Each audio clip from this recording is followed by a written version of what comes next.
Assalamualaikum warahmatullahi wabarakatuh. Hai Sobat Info, Dajjal adalah fitnah terbesar yang akan muncul secara nyata menjelang hari kiamat tiba.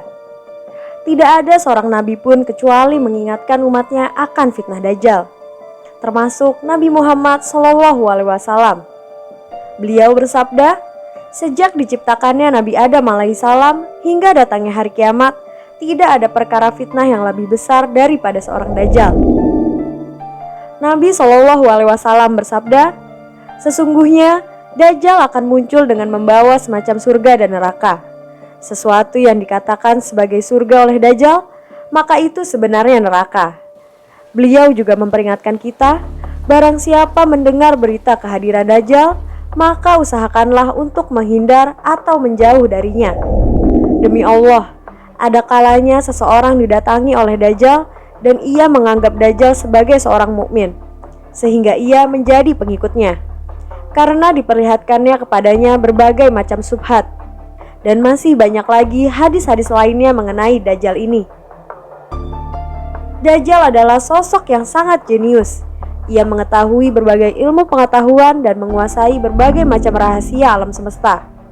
Sebagian riwayat menyebutkan bahwa ia juga menguasai ilmu-ilmu keislaman, sehingga pada awal kemunculannya nanti, ia tampil sebagai seorang mubalik yang soleh. Ia bisa menampilkan berbagai macam keajaiban karena pengetahuannya akan rahasia alam semesta.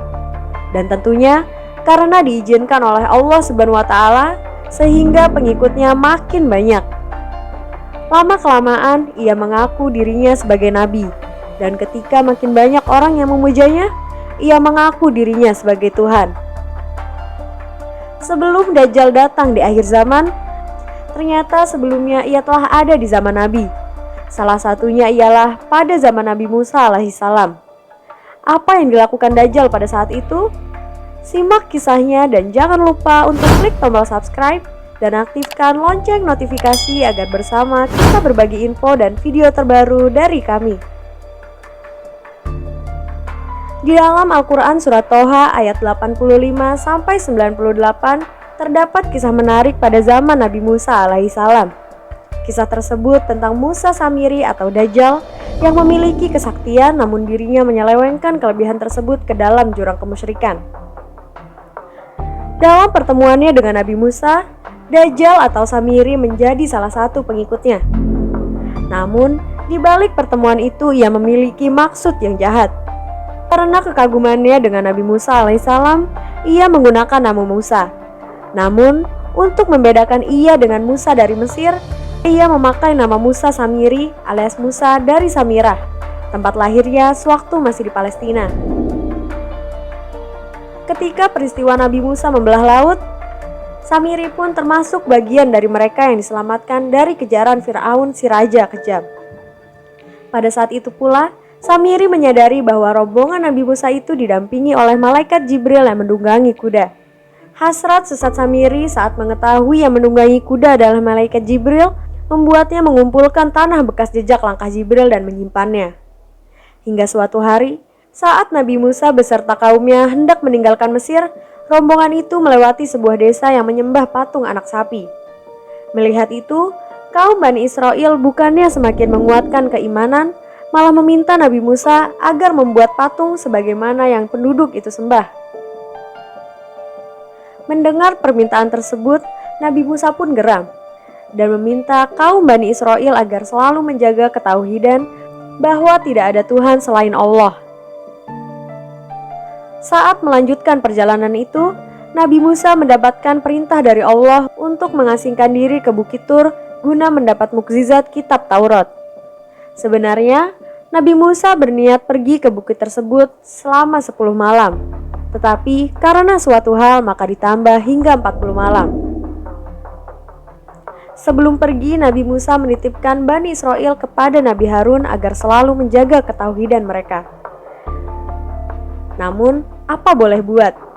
Samiri yang teringat dengan tanah jejak langkah malaikat Jibril yang disimpannya, timbul niatan buruk. Samiri meminta Bani Israel untuk mengumpulkan emas dan kemudian dileburnya. Setelah dilebur, emas itu dilempar tanah jejak langkah Jibril dan jadilah patung anak sapi. Kaum Bani Israel yang sejak semula meminta patung itu kepada Nabi Musa terhipnotis dan apa yang dilakukan Samiri dan menyembahnya. Nabi Harun pun tidak kuasa mengendalikan kemusyrikan itu sendirian, karena Bani Israel memang kaum yang teramat sulit dikendalikan. Setelah 40 malam Nabi Musa di Bukit Tur, ia pun kembali dan betapa marahnya ia dengan apa yang dilakukan Samiri karena telah menyesatkan Bani Israel. Nabi Musa akhirnya mengusir Samiri sehingga membuatnya kembali hidup terasing dari masyarakat.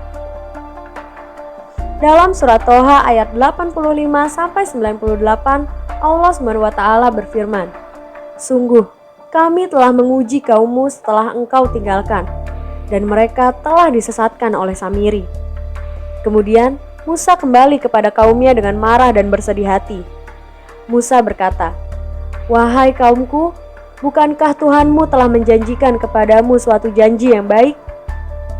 Apakah terlalu lama perjanjian itu bagimu?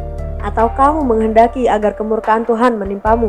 Mengapa kamu melanggar perjanjianmu denganku?" Mereka berkata, "Kami tidak melanggar perjanjianmu dengan kemauan kami sendiri, tetapi kami harus membawa beban berat dari perhiasan kaum Firaun itu. Kemudian kami melemparkannya ke dalam api, dan demikian pula Samiri melemparkannya." Kemudian dari lubang api itu, Samiri mengeluarkan patung anak sapi yang bertubuh dan bersuara untuk mereka. Maka mereka berkata, "Inilah Tuhanmu dan Tuhannya Musa." Tetapi Musa telah lupa. Maka tidaklah mereka memperhatikan bahwa patung anak sapi itu tidak dapat memberi jawaban kepada mereka, dan tidak kuasa menolak mudarat maupun mendatangkan manfaat kepada mereka.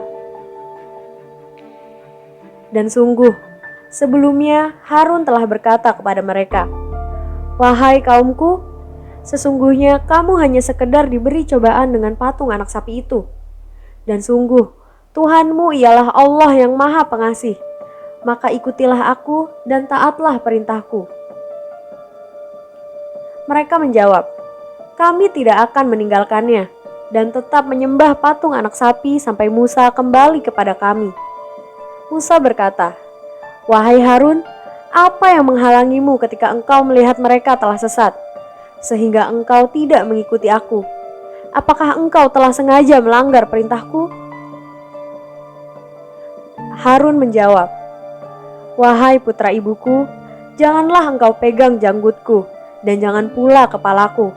Aku sungguh khawatir engkau akan berkata kepadaku, 'Engkau telah memecah belah antara Bani Israel dan engkau tidak memelihara amanatku.'" Musa berkata, "Apakah yang mendorongmu berbuat demikian, wahai Samiri?" Samiri menjawab, "Aku mengetahui sesuatu yang tidak mereka ketahui. Jadi aku ambil segenggam tanah dari jejak malaikat Jibril, lalu aku melemparkannya ke dalam api itu. Demikianlah nafsuku membujukku." Musa berkata, "Pergilah kau, maka sesungguhnya di dalam kehidupan di dunia, engkau hanya dapat mengatakan, 'Janganlah menyentuh aku,' dan engkau pasti mendapat hukuman yang telah dijanjikan di akhirat yang tidak akan dapat engkau hindari. Dan lihatlah Tuhanmu itu yang engkau tetap menyembahnya. Kami pasti akan membakarnya. Kemudian, sungguh, kami akan menghamburkan abunya ke dalam laut. Sungguh, Tuhanmu hanyalah Allah. Tidak ada Tuhan selain Dia. Pengetahuannya meliputi segala sesuatu." Tidak ada yang mengetahui pasti kemana Samiri pergi setelah diusir oleh Nabi Musa. Dikisahkan bahwa sejak diusir, Samiri kembali mengembara ke berbagai wilayah. Ia terus belajar tentang sikap manusia dan mencari celah untuk menjerumuskan manusia. Wallahu a'lam bishawab. Wassalamualaikum warahmatullahi wabarakatuh.